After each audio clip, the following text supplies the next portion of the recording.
আসসালামু আলাইকুম ওয়া রাহমাতুল্লাহি ওয়া বারাকাতুহু। কোনো শিক্ষকের জন্য সুপারিশের মাধ্যমে ফ্রি খানা জারি করে দেওয়ার বিনিময় গ্রহণ করার বিধান কি? অনেক জায়গা আছে, যেমন কিছু মাদ্রাসা আছে যেখান থেকে ফ্রি খানা পেতে গেলে কোনো শিক্ষকের সুপারিশ লাগে।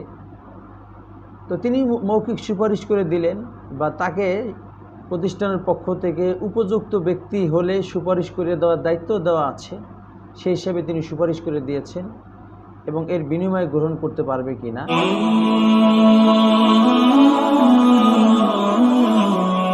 এর উত্তর হলো, তার জন্য এই বিনিময় গ্রহণ করা বৈধ নয়। কেননা তিনি মৌখিক সুপারিশ করে দিয়েছেন, এটা তার একটা উপকার করেছেন।